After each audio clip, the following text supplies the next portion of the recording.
कहानी की शुरुआत में हम टाइलर नाम के एक अमीर लड़के को देखते हैं जिसने अपनी गर्लफ्रेंड मार्गोट के साथ डिनर डेट पर जाने का प्लान बनाया। वो दोनों हॉथरोन नाम के एक महंगे रेस्टोरेंट में जाने वाले थे जिसका मालिक शेफ जूलियन था। ये रेस्टोरेंट एक आइलैंड के बीचों बीच बना हुआ था, इसीलिए वो दोनों एक बोट लेकर आइलैंड तक पहुंचे। उनके अलावा वहाँ और भी कई अमीर लोग मौजूद थे। खैर जल्द ही सब लोग रेस्टोरेंट में पहुंचे जहाँ हेड वेट्रेस एल्सा ने उनका स्वागत किया। फिर उसने सारे गेस्ट्स को पूरा रेस्टोरेंट घुमाया। एल्सा ने कहा कि यहाँ का स्टाफ बिल्कुल परिवार की तरह मिलजुल कर रहता है। वो सब सुबह 6 बजे से लेकर रात 2 बजे तक मन लगाकर काम करते हैं। आखिरकार सारे गेस्ट रेस्टोरेंट में जाकर अपनी अपनी सीट्स पर बैठ गए। उनके ठीक सामने किचन थी जिसमें कई सारे शेफ बड़ी बारीकी से डिनर तैयार करने में लगे हुए थे। तभी एल्सा ने सभी गेस्ट को समझाया कि देखो खाना आपके सामने ही बनेगा, लेकिन फोटो मत खींचना, वो अलाउड नहीं है यहाँ पे। इसके बाद जब उनका मेन शेफ वहाँ पहुंचा तो एल्सा ने उसे बताया कि टाइलर अपने साथ किसी मार्गोट नाम की लड़की को लाया है, लेकिन उसका नाम तो लिस्ट में है ही नहीं। तब ये पता चलता है कि टाइलर ने करीब 1 साल पहले इस रेस्टोरेंट में सीट बुक की थी,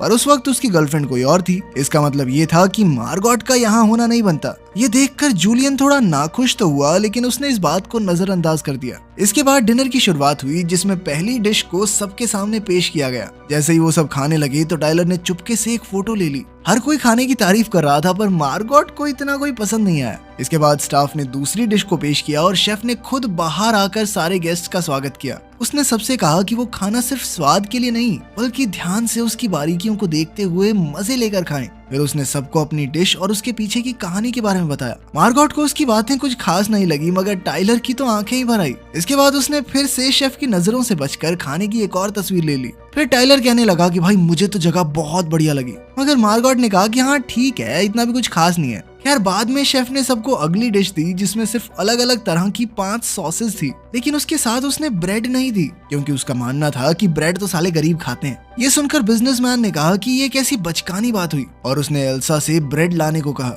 जब एल्सा ने ब्रेड लाने से मना कर दिया तो वो तीनों बिजनेसमैन कहने लगे कि वो इस रेस्टोरेंट को बंद करवा देंगे, लेकिन एल्सा ने फिर से इनकार करते हुए कहा कि उन्हें वही खाना पड़ेगा जो उन्हें परोसा जा रहा है। मार्गोट को इस बार तो खाना इतना वाहियात लगा कि उसने खाने से ही मना कर दिया। फिर कुछ देर बाद शेफ ने अपनी अगली डिश पेश की जिसका नाम था मेमोरी। फिर उसने सबको उस दिन की कहानी सुनाई जब उसका बाप घर पर शराब पीकर आया और उसकी माँ को पीटने लगा। जल्द ही वो टेलीफोन की तार से उसकी माँ का गला घोंटने लगा, मगर तभी ऐन वक्त पर जूलियन ने अपने पिता के पेट में कैंची घोंप कर उसे मार डाला। ये सुनकर सारे गेस्ट थोड़े घबरा गए, पर उन्होंने सोचा कि शेफ ने अपनी डिश को और खास बनाने के लिए झूठी कहानी बनाई होगी। फिर जल्द ही उनके सामने पका हुआ मांस और टाकोस पेश किए गए। हैरानी की बात तो ये थी कि हर एक टाको पर एक तस्वीर बनी हुई थी जिसे देखकर गेस्ट्स को अपनी जिंदगी की कोई घटना याद आएगी। हम देखते हैं कि फूड क्रिटिक के टाको में उन रेस्टोरेंट्स की तस्वीरें थी जिनके रिव्यू उसने लिखे थे। वहीं मूवी एक्टर के टाको में उसकी सबसे घटिया फिल्म की तस्वीर थी। इधर तीनों बिजनेसमैन के टाकोज में उनके गैर कानूनी बैंक अकाउंट्स की डिटेल्स थी।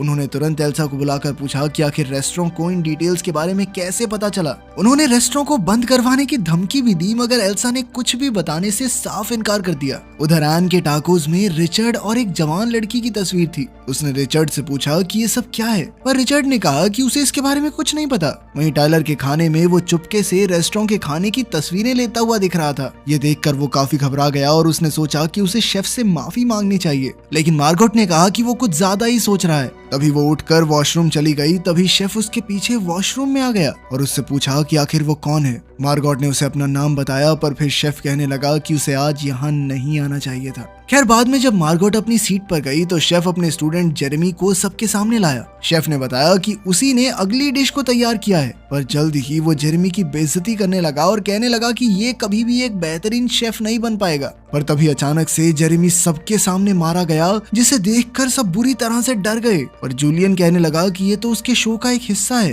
कुछ देर बाद वो सब फिर से बैठ गए, पर रिचर्ड ने कहा कि वो बाहर जाना चाहता है। एल्सा ने उसे बार बार अपनी सीट पर जाने को कहा, पर वो सुनने को तैयार ही नहीं था। तभी अचानक रेस्टोरेंट के स्टाफ ने उसे पकड़कर उसकी एक उंगली काट डाली, जिसे देखकर सबके होश ही उड़ गए। इसके बाद सबको चेतावनी दी गई कि अगर उन्होंने यहाँ से भागने या शेफ के बनाए हुए खाने को खराब करने की कोशिश की तो उन्हें इससे भी ज्यादा भयानक सजा मिलेगी। ये सुनकर बाकी सब बुरी तरह डर गए, पर टाइलर चुपचाप बैठकर अपना खाना खाता रहा। फिर कुछ देर बाद जूलियन ने मार्गोट को किचन में बुलाया और अपनी असलियत बताने को कहा। शेफ ने कहा कि उसने दिन रात मेहनत करके इस डिनर की तैयारी की थी, पर उसकी मौजूदगी से सब कुछ खराब हो रहा है। शेफ ने उसे बताया कि आज यहाँ आए हुए सभी गेस्ट्स की मौत हो जाएगी। फिर उसने मार्गॉट को 15 मिनट का टाइम देकर कहा कि तुम चूज कर लो कि मरना है या जिंदा रहना है। ये सुनकर वो बुरी तरह डर गई और रोते हुए अपने टेबल पर लौट आई। फिर अगली डिश से पहले शेफ ने कहा कि अगर किसी के मन में कोई सवाल आ रहा हो तो वो पूछ सकता है। तब एक आदमी ने पूछा कि आखिर वो ये सब क्यों कर रहा है। तब शेफ ने कहा कि वो इस रेस्टोरेंट को चलाते चलाते थक चुका है, उसे खाना बनाने में अब उतना मजा नहीं आता और इसका जिम्मेदार यहाँ मौजूद हर एक गेस्ट है।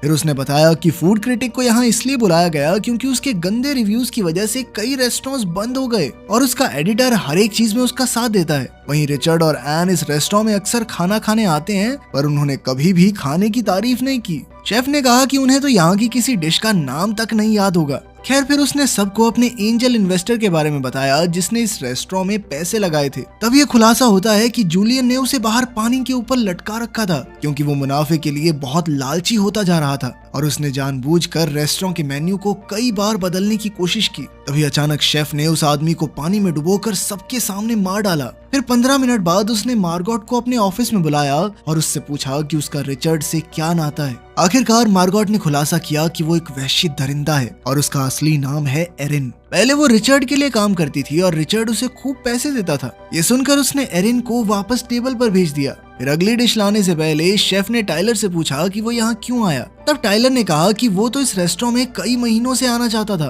और जैसे ही उसे मौका मिला उसने टिकट बुक कर ली। टाइलर ने कहा कि वो एरिन को साथ इसलिए लाया क्योंकि उसकी गर्लफ्रेंड ने उसे ऐन वक्त पर धोखा दे दिया। ये सुनकर एरिन को गुस्सा आ गया और उसने टाइलर पर हमला बोल दिया पर स्टाफ ने जैसे तैसे उसे शांत किया। बाद में शेफ ने एरिन को अपने ऑफिस में बुलाकर डेजर्ट तैयार करने में उसकी मदद मांगी। उसने एरिन को स्टोर से एक डिब्बा लाने को कहा और वो चुपचाप चली गई। इधर मूवी स्टार ने कहा कि उसने ऐसा कौन सा गुनाह किया है कि उसे ये सजा दी जा रही है, जिस पर शेफ ने जवाब दिया कि तेरी एक फिल्म बहुत बेकार थी, पूरा मूड खराब हो गया मेरा देख के। उधर एरिन स्टोर जाने की बजाय शेफ के घर में घुस गई जहां एक बंद दरवाजा था। उसने अंदर जाने की कोशिश की पर तभी एल्सा ने चाकू से उस पर हमला कर दिया और दोनों में हाथापाई शुरू हो गई। अचानक एरिन ने अनजाने में एल्सा को जान से मार डाला। वो काफी घबरा गई पर फिर वो एल्सा की चाबी लेकर शेफ के कमरे में घुस गई। वहां उसे शेफ की बहुत सारी तस्वीरें और अखबार के आर्टिकल्स दिखाई दिए। हर तस्वीर में वो गुस्से में था पर उसकी सबसे पुरानी तस्वीर में वो हंस रहा था। ये तब की बात है जब वो एक बर्गर की दुकान में काम करता था। वहाँ उसे एम्प्लॉय ऑफ द मंथ का अवार्ड मिला था जिसे पाकर वो बेहद खुश था।